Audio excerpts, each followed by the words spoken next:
Sapa iki gawe rame? Mulih sanane ngomah. Ben nemeng tuwae ngomah ana. Sapa iki gawe rame? Ganggu kakangku Petruk, ganggu ya men. Walah. Bar kawantar sumebar ring jagat. Yen to ing bisa mbaleke pus wujuding Tata Cakra Petruk Kanabala. Petruk tok dadekke mantumu. Apa kowe ora isin? Apa kowe ora pirang? Petruk iki gedibal 17 wong elek nyala mripat. Petruk iki mung batur. Ngatasé Ratu Ndarawati kok duwe mantu batur iki arepe piye? Aku ora trimo. Ora Ndarawati tak jaluk tak dham karo Lesmana Mandra Kumara. Ora tok wenehke. Aku ngamuk neng negara Ndarawati. Minggir jagae. Kon muni-muni meneh suwae cangkeme. Ayo saiki sapa iki gawe rame? Ganggu kakangku Petruk, ganggu ya men. Walah. Waduh Petruk. Wong ora wani kok bengak-bengok ora. Mudhar kowe. Kapokmu kapan? Tiba saka lemari aku. Lah kowe iki arep ngopo? Arep nginjen. Anje-anje lemari malah geblak. Aduh. Sirahku lara truk iku kudu dibaringke, baringke njoben ngono. Arep baringke ning kamarku ora. Truk, ben. Ora. Truk. Edan kowe iki ketegelen, Truk. Ki lurang. Mulih sanane ngomah.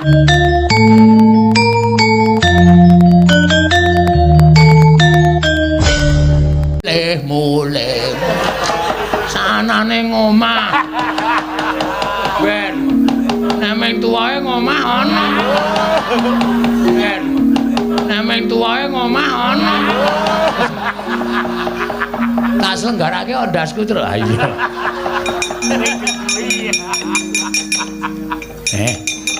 Diajeng kula wonten dawuh Ki Lurah. Wait, menurut kowe, Gong? Heeh.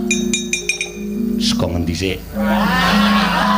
Iki lho pasuryane ayu kabeh, rambute janges ireng, alise kandel, wah irunge mancung, lambene abing kayak kene iki.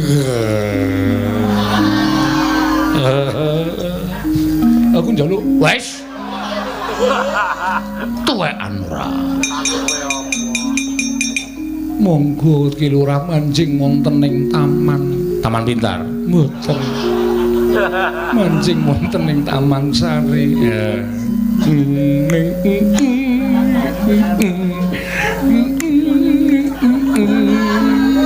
Wis ya, Kang. Heeh. Direkamke suarane terus. Agak. Suarane kok direkam ora. Wedian. Tesih gadah putri ora. Nek kirek wedok duwe. Niku mang jodoke biawak mburi sampean kowe dasmu kuwi. Amplong mencelat lho. Mung ditawani kirek. Ya wis kudu nrimo angke bejane dhewe-dhewe kok ya. Kowe ngopo Gong nusul iki?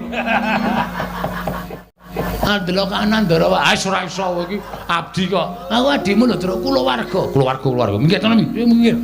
Truk lel ngrungake iki ora nggo sikil. Kok sombong banget kok kowe? Nggih, aku arep dahar. Edan iki ingkang semene iki anggo kowe. Menika kagem Ki Lurah Petruk sedaya. Waduh, aku ceker, Truk. Emoh. Meng ceker. Emoh. Duduh. Emoh ora entuk. Engko wae nek sakut bamaem nek gari balung krokotana. Sia-sia. Nek ngisor kursi ngono kuwi ling rokoti ya. Iya. Semangkean tenan Truk kowe. Bagong tangane. Kuwi cangkire sapa? Kae cangkire sapa diajeng? Menika cangkir panjenengan kagem unjukan panjenengan. Lah, krungu ora? Kono kowe ngombe. Ledeng kan. Edan tenan. Iki kamar sapa ya? Kamarku. Waduh. Gong-gong ora nggo nglekar ngono kuwi ta. Nyoba kasur aku. Oh, kasure jeneng ora usah dadak obah. Kuwi obah pisan kentul. Saking apike kaya. Nyanyi Prabu Ndorowati. Walah.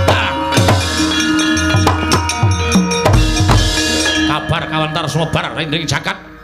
Yen to ingkang bisa mbalekake wujuding Tata Cakra Petruk Kanabala. Petruk tok dadekke mantumu. Apa kowe ora isin? Apa kowe ora pirang?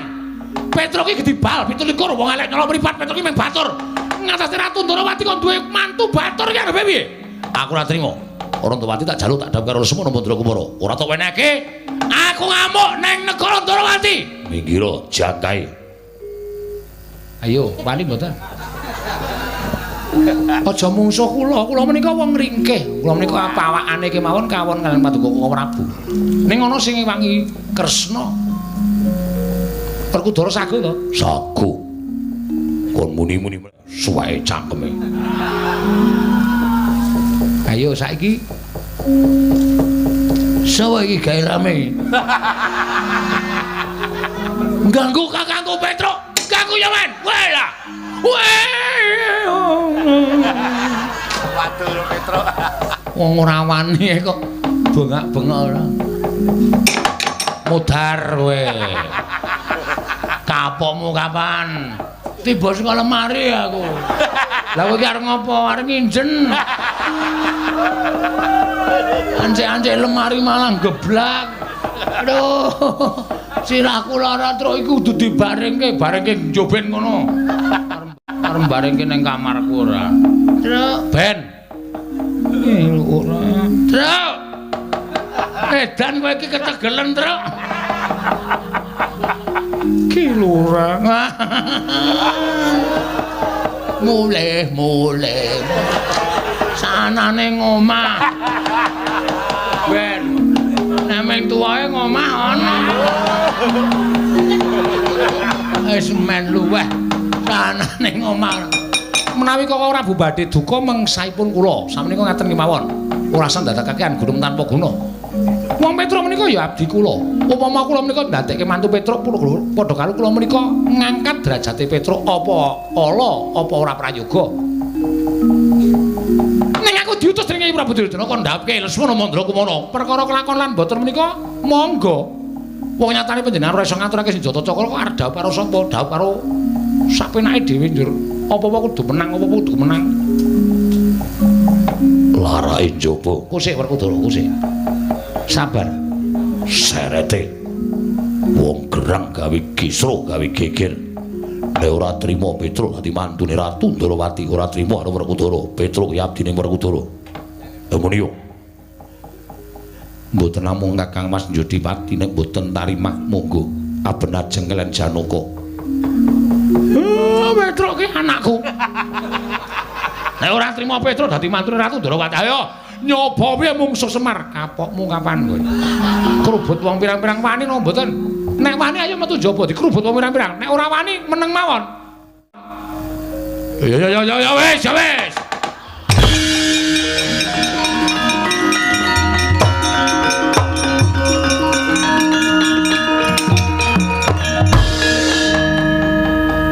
Ning Kurawa dampyak bakal njaluk Wurantawati Werkudara. Nggih.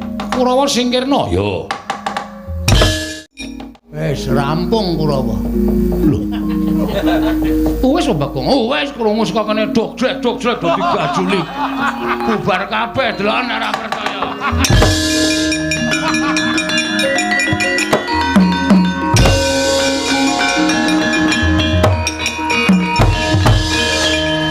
Werkudara wis rampung. Wis. Dursasana tak candhak tak tendang. Kartomarma tak candhak tak buang. Surtayu tak tendang kontal. Citraksa citrake tak dukumbo. Ngandel ora. Ngono cerdas ki cekat-ceket. Wis. Mbrebeki jagat akeh para nalendra satriya Brahmana ingkang padha swita marang Begawan Sabdawala. Pragata wonten dawuh. Iki bener Pertapan Kembang Sore. Miturut seratan ingkang wonten gapura Pertapan Kembang Sore Argorjo Sedayu Bantul. Inggih mriki menika sampun boten badhe sik klentu.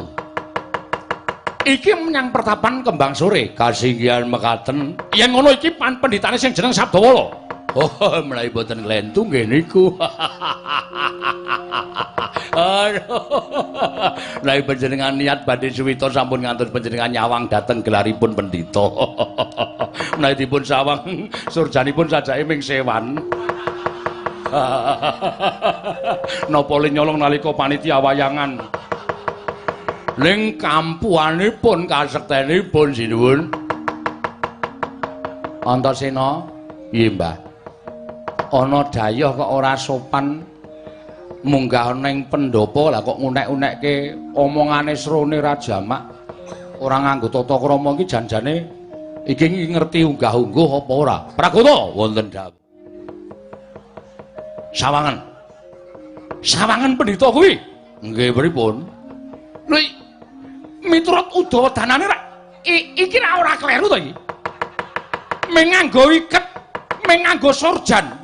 Ning pancen cahyane kanggo wong sundha langit. Ning aku ora pangling. Iki Petro iki. Iki Petro iki pendhita ora apokra. Aku mbok kon suwita karo Petro, aku mbok kon suwita karo Sabdawala. Ora sudi aku dadi murite. Pragata wonten dawuh bali wae.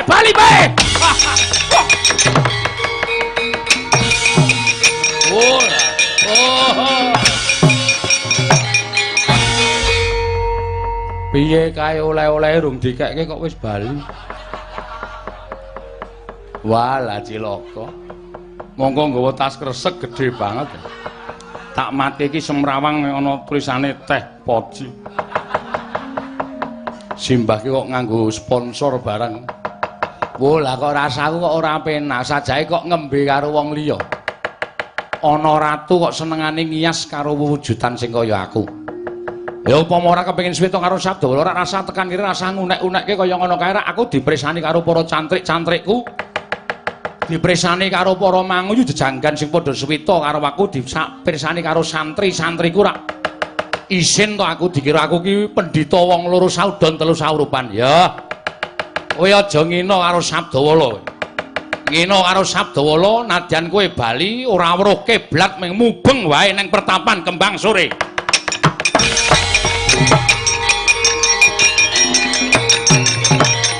Loh wah loh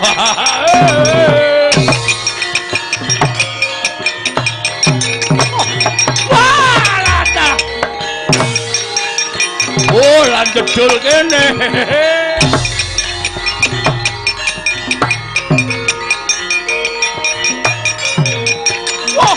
wah edan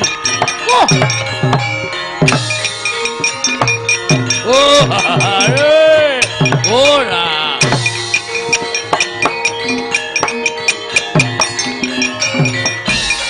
wah panus maning jajaran sukertaning bawana mbok kira aku ora weruh mbok kira aku ora ngerti kowe pasang walat nganti aku ora weruh kiblat aku ora ngerti dalan bali marang negaraku ming mubeng minger mlebu kene metu kono mlebu kene metu kono nek kula mlebu terus mlebu mriki mlebu mriko ora kena daya kemanten malah bingung. Pripun iki? Wah, Ediana. Ora weruh kiblat Pragata. Lah niku ketok nek pendhita ampuh. Sampeyan ketoke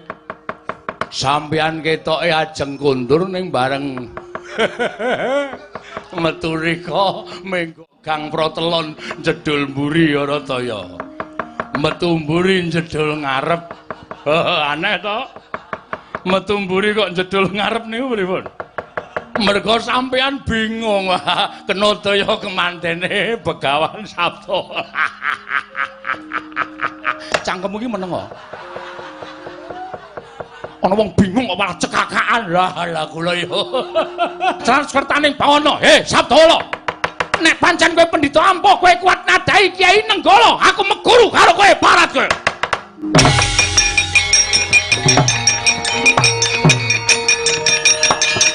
Wah! Ana wong bingung kok malah cekakaan. Lah kula yo. Kula niku yo nderekke sampeyan yo melu keblasuk. Pripun? Iblis lanat. Manus maning jajaran sertaning bawana. He, Sabdala.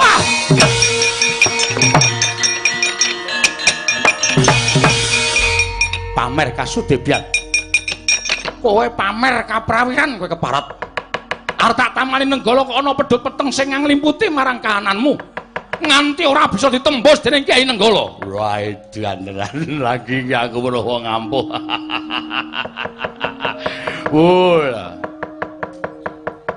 Arep ditamani Nenggala metu pedhute ning lemejet lali ya wis.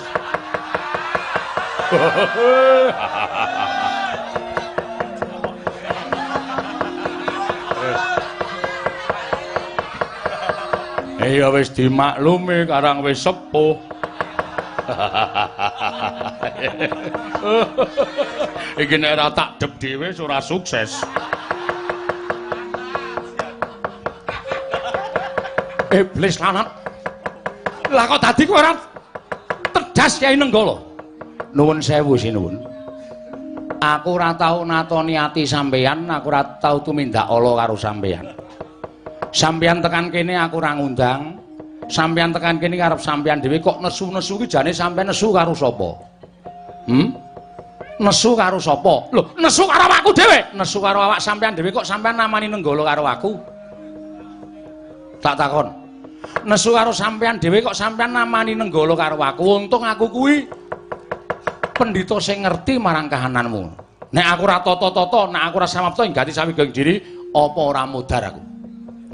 Pusaka kadewatan kok dienggo sak penake dhewe.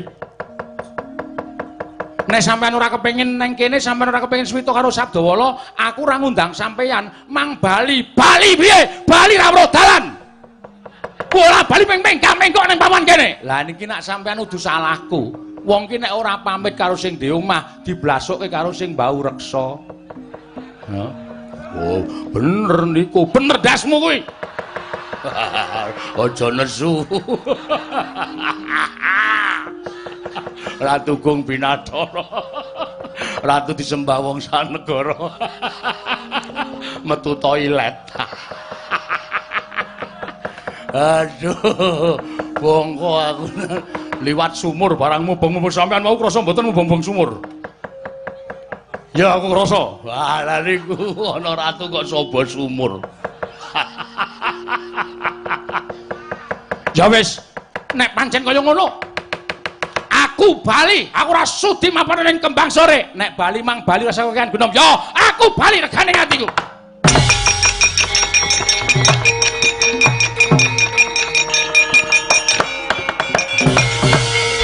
Prakuta. Lho. Aku arep bali kok sikilku ora iso obahi kowe. Barataya, senengane kaya ngono kuwi.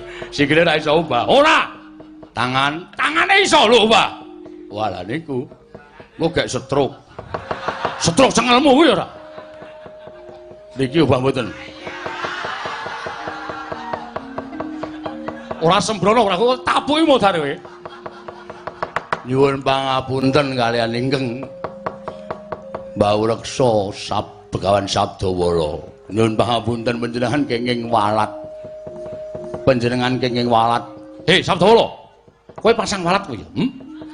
Kowe menehi daya kekuatan karo sikilku sikilku ora iso dijunjung, ora iso pindah saka papan kene. Sik to. Aku ki ora tau pasang.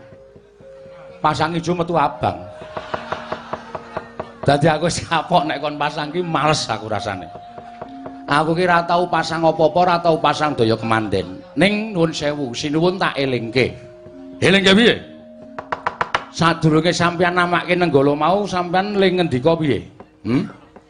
Ling ngendika piye? Sabdawala ketaman Nenggala ora apa-apa, aku meguru karo kowe. Mula nek wong guneman ki dadi donga. No, disekseni karo sing gawe jagat. Sampeyan namani nenggala karo aku ora apa-apa, kok malah arep mulih, kok ora sida meguru. Aku ora sudi meguru karo dapurmu. Nek sampeyan ora sudi meguru karo kula, sak lawase sikil sampeyan temancep teng mriku ora iso pindah-pindah. Aduh, pipragata piye? Ah mboten ngerti. Wah, edan kowe iki pateku kok ngewangi karo sabda. Ha, kula niku mboten kok perkara pripun-pripun. Mbok wong niku ya nuruti karo gunemane mawon, malah kepenak. Wong wis kebacut muni suwita meguru, ora gelem meguru. Aku kon meguru karo pendhita kaya ngene iki aku ora sudi. Lho, sing didelok niku aja blegere ning ngelmune.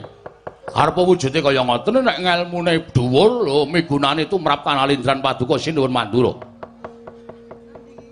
Ngono ya? Nggih. Nek aku ora gelem meguru, ampun sikile dicor teng mriku niku. Waduh, mati aku, genah mati ngadeg. Mati ngadeg pun. Nek kula biasa mati tidur niku biasa. Ning sampean mati ngadeg kok. Napa mati kok tingil-tingil rak mboten apik. Wah. Yo. Ya wis. Ya wis pripun? Ya wis. Aku meguru. Meguru karo sapa? Lho meguru karo kowe. Lho apa ana mempre ngatasé murid kok bengak-bengok ning ngarepe guru ngono kuwi apa apik? Piye ora kuto? Alon mawon. Lah meneku kulino bengak-bengok. Meguru karo kowe. Apa ana wong mlebu sekolahan kok? Selamat pagi Pak Guru. Oh mboten to, selamat pagi Pak Guru. Ngoten. Ora ana murid kok getak karo gurune wis tutuk garisan. Rekoso malah ini. Pun alon-alon mawon. Ya, Sabdawala.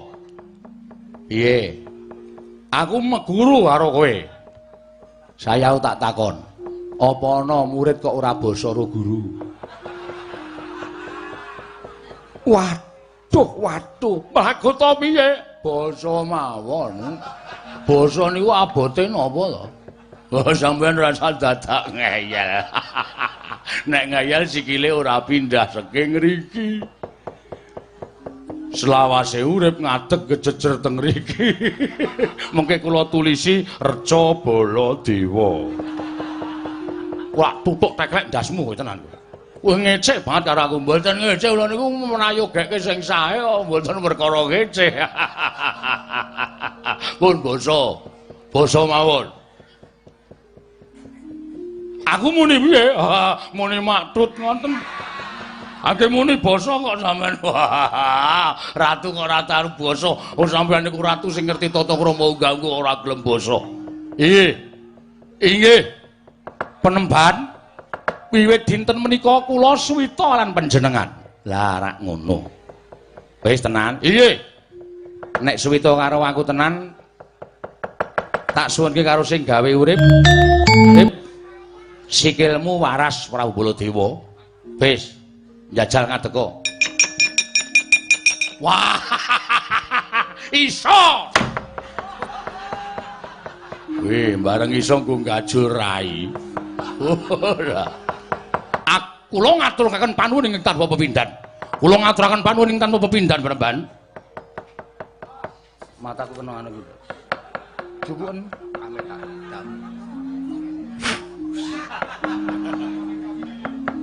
Parep. Penemban Sabdawala wis gawe srana sikilku ora iso pindah saiki mataku kleben.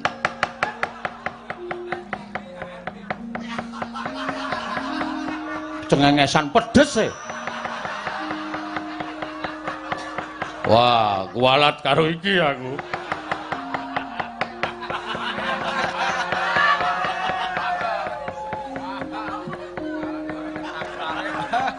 Nek carane TV gangguan.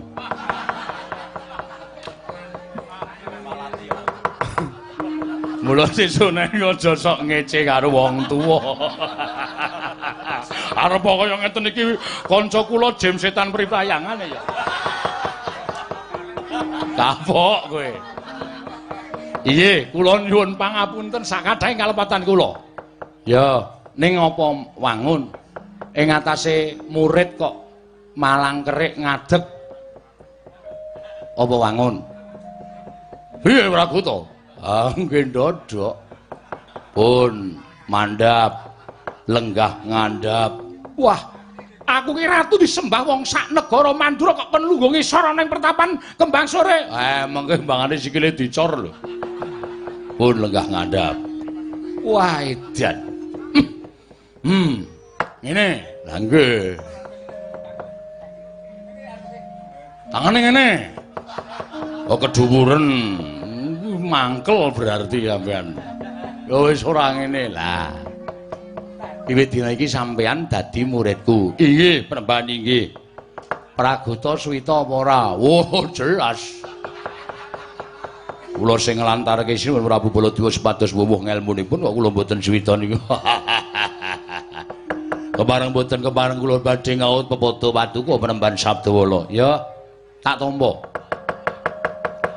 Ning gandeng iki siswaku cantrik akeh banget sing kepengin butuhake marang aku. Prabu Baladewa Pati Praguta sumene sawetara ning jero pertapan Kembang Sore. Aku tak dadi pendhita sing adil nuruti apa sing dadi penjaluke siswa-siswaku, cantrik-cantrikku. Ngono wis tak timbali kowe bakal tak paringi ilmu sarta bakal tak wenehi apa sing mbok takokake. Mekaten Penemban. Iya, inggih, ngestaken dawuh. Nyuwun pamit sing ati-ati aja kaya bocah cilik Prabu Baladewa.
Rasa do kesusu, aja do suk-sukan. Mengko ndak malah ana sing cilaka. Siji-siji kabeh mengko bakal entuk tamba saka aku sing butuhake tamba, sing butuhake sangu tak paringi sangu. Iki sapa ngarep dhewe iki? Batu-batu nyuwun pangapunten Penemban, kula menika cantrik. Sampun dangu anggen kula suwita nembe sak menika saged sak pejagongan Penemban. Sapa jenengmu? Kula Waryanti. Waryanti, inggih. Umur kawandasa gangsal. Oh iya. Ha kok rene ora karo bojomu? Tobat. Kula menika randha. Oh, randha, inggih. Bojomu seda Penemban, pejah. Namung kerambatan uler. Lho. Kok iso? Injih uler jaran sak andonge. Wah, remuk mesti ya, inggih. Lah terus lare kula menika tiga sedaya mbetahaken prabeya. Monggo dasaripun kula menika mboten gadahi pedhamelan kula namung samben mriki tegesipun namung bebantu dhateng tangga tepalih. Monggo sedaya putra kula menika anak kula menika pengin sekolah sedaya. Nuwun sewu Penemban menapa kula menika tasih pantes rabi malih. Oh isih. Lah terus kula nyuwun syarat supados wonten priya ingkang saged mengku dhateng kula. Oh iya. Golek beras kuning. Inggih. Terus bar kuwi kowe macak sing apik. Ya, inggih ngestaken dawuh. Ning syarate siji, kowe iso nek entuk bojo, ngladenana bojomu, bektenana bojomu. Inggih ngestaken dawuh, netepana minangka dadi wong wadon. Wanita ki wanuh ing tata. Inggih ngestaken dawuh ngabekti karo Piyai Kakung. Ngestaken dawuh. Lajeng beras menika kala mau dipun menapakaken dadi masak ngaten. Terus karo tuku parfum. Oh inggih ngesnaken dawuh karo golek pupur. Inggih. Lajeng dipun menapakaken gorene engko tak donganane. Oh inggih ngesnaken dawuh. Matur suwun menemban nyuwun pamit. Lajeng pinten dinten anggen kula saged pinanggeran jojo kula. Nek ora 7 dina du gedene sesasi monggo kowe entuk karo jojomu. Inggih. Nek mbok sesasi mboten pinanggih jojo, kowe mrene. Kuwi gatosipun tapek dhewe. Simbah kok njur ngono lho. Nyuwun pamit penemban. Ya ya sing ati-ati. Nggih. Nyuwun pamit. Nggih. Sapa kuwi? Kula penemban. Jenengmu sapa? Kula Suhin. Ngapa? Kula niki nggadahi penyakit. Mboten saged mantun. Lah apa penyakite? Kula niki nek mlampah sekedhik kemawon mengkis-mengkis. Terus jantung kula deg-degan bantre ra jamak-jamak, telapakan kula niku kemringget gembrobos anyep ra jamak-jamak. Oh. Heeh. Jantunge banter. Nggih. Soale rasah digas. Direm kok rak jantunge alon. Menemban menika kula serius lho penemban. Golek odong suruh abang. Pinten cacahe? 5. Terus godhog engko banyune dombe setengah gelas sedina ping 3. Oh nggih ngestaken dawuh karo kulinakno olahraga nek esuk ya. Nggih ngestaken dawuh mlaku ning nggon papan sing kebak krikil dalane kuwi men peredaran darah lancar. Kuwi mergo apa jenenge sing jeneng tanganmu metu kringete iki peredaran darahmu ora pati lancar. Oh nggih. Ngestaken dawuh pendak enjing. Pendak esuk. Mlayu-mlayu. Mlaku cepet bae wong gandeng umur wis tuwa. Nggih, engko nek mlayu-mlayu malah pedhot. Jantungmu kowe mati. Nggih ngestaken dawuh. Nyuwun pamit penemban, sing ati-ati. Menika wonten sekedhik kagem tumbas rokok. Tak tonyo kowe. Aku mbantu ora pamrih apa-apa. Wis go bali, ngono kok ke dolanan anake. Oh, matur nuwun penemban. Ses. Filter apa kretek? Filter. Kleru. So nek rene go kretek aku ora doyan filter. Oh nggih. Ngetaken dawuh nyuwun pamit. Kula nuwun.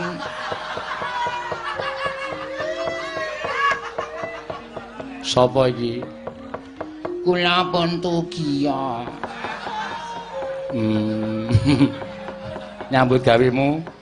Kula menika laden tukang. Menyembahan kula niki ngangkat watu ageng terus boyok kula mak klecek. Sempriki niku nek nggo jejeg niku awak kula mboten isa.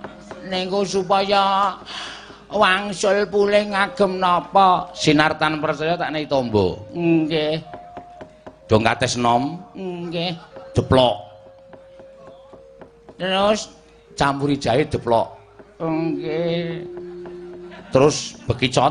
Nggih. Kuwi dicacah. Mentah. Lajeng dong kates karo jahe pupuke nggon boyok. Bekicote emploken nek kowe dul. Mbah aja sembrono. Aku senenge karo wong iki kaya ngene. Mula niku serius lho. Lah wis kuwi wae ming dong kates ro apa jenenge jahe kuwi popokno. Terus durut-turut. Oh nggih sampun mantun. Wis. Ning tenan mantun, jinartan percaya apa-apa ki bakal mari. Nek kowe ora percaya karo aku ora bakal mari. Nek kowe percaya bakal mari. Oh nggih pinados. Mugi-mugi mantun lantaran sing gawe urip, aku mung dadi lantarane muga-muga diparingi waras karo sing gawe jagat. Amin. Nun. Kuwi kresek kuwi ra kok kek aku. Mboten niki sangu kula piyambak kok. Oh celeng iki.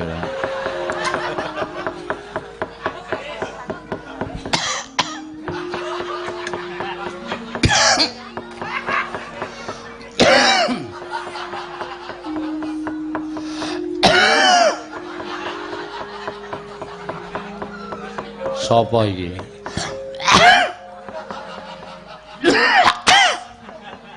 Ora wong tuwa kok watuke kaya ngono. Nanuwun menem. Sapa kowe? Kula pun prayit. Prayit.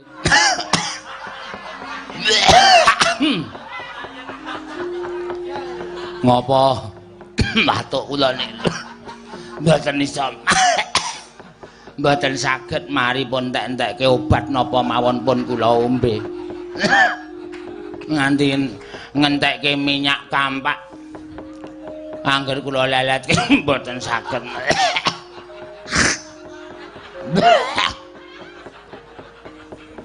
Sakake. Nggih.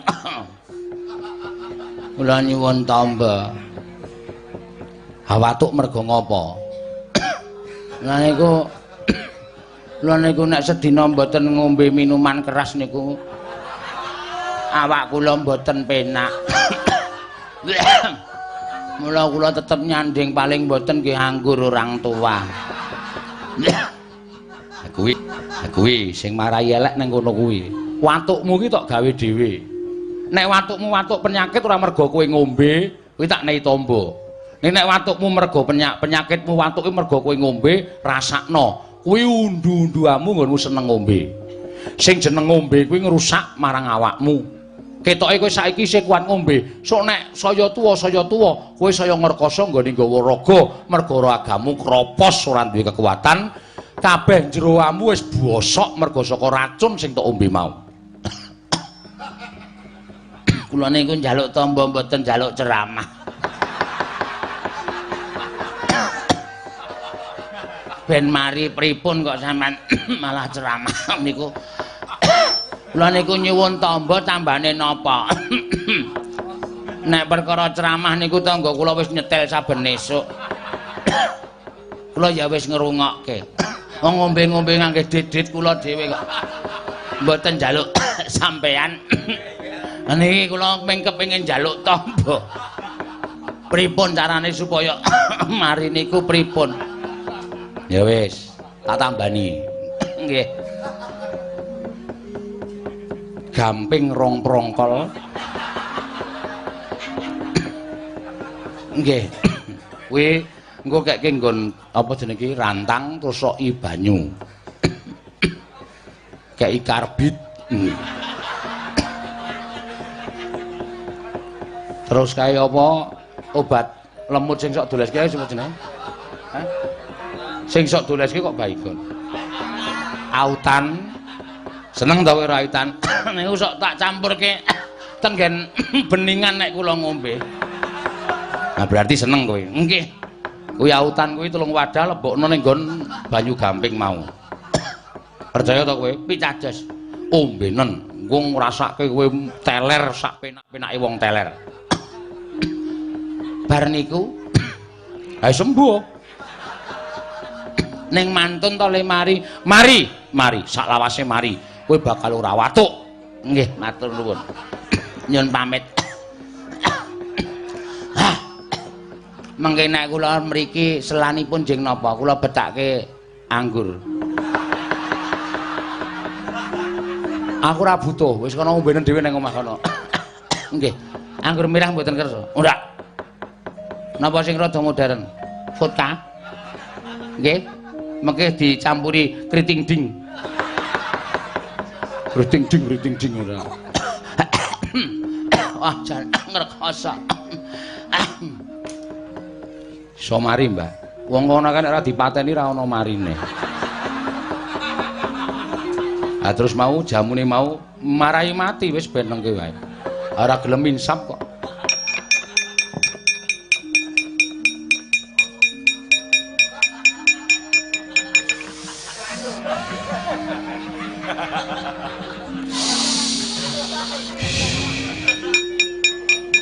Apa kok lemaku bekekeng-bekekeng? Lajeng matur ning isin. Sapa jenengmu? Kula Santosa.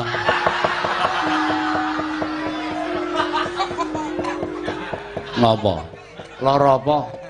Anu, Mbah. Kula tak radi nyedak nggih, Mbah. Ya. Mengke ndak krungu wong-wong sing cantrik-cantrik liyane. Heeh. Lah niki nek pipis panas. Loro nika. Sadurunge lara kuwi kowe nek dolan endi? Mboten klentu malam Jumat Kliwon wingi teng Parangkusuma. Jajan. Nggih. Ha kuwi wong ndek bojo ora kowe? Gadah. Mbok kowe iki mesake karo bojomu. Bojomu nang omah glowentah karo anak, kowe dolan klambangan sak penake dhewe, dhuwit lemu golek ngrekoso meres kriket sing kudune dirasake karo anak bojomu, tok nggo tumindak kaya ngono kuwi. Siji, kowe ndeder penyakit, loro, kowe dosa. Nggih. Ecoe. Hus.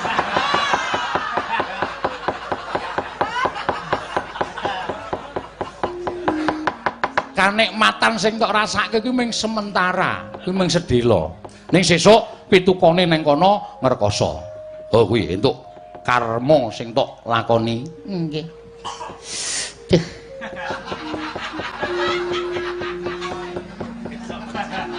Tambane napa, Premban? Aku ora iso nambani wong kaya ngono kuwi. Moh aku nambani. Umpama tak tambani, kowe mesti kumat meneh. Ya ta? Ketoke ha. Ha wis kuwi ngeyelmu nang kono kuwi. Wis kono bali kono dirasake. Aduh cilaka iki. Nggih diparingi tampa sithik-sithik. Kuwi tambane apa nek kaya ngono kuwi ora ana tambane. Kowe sesuk nek diparingi mari insapa ya. Nggih. Kuwi nyemlangi lho penyakit ngono kuwi. Kuwi iso ngrogoti awakmu saya kuru, terus kari mata tok. Matane sapa? Matamu kuwi. Nggih. Wis kono mulih. Boten diparingi pil-pil napa ta napa. Ora ana. Wis bali kono. Aku ora nyenggahke pil. Duh cilaka iki. Walah mbokmu, aku nyuwun ngapura mbokmu.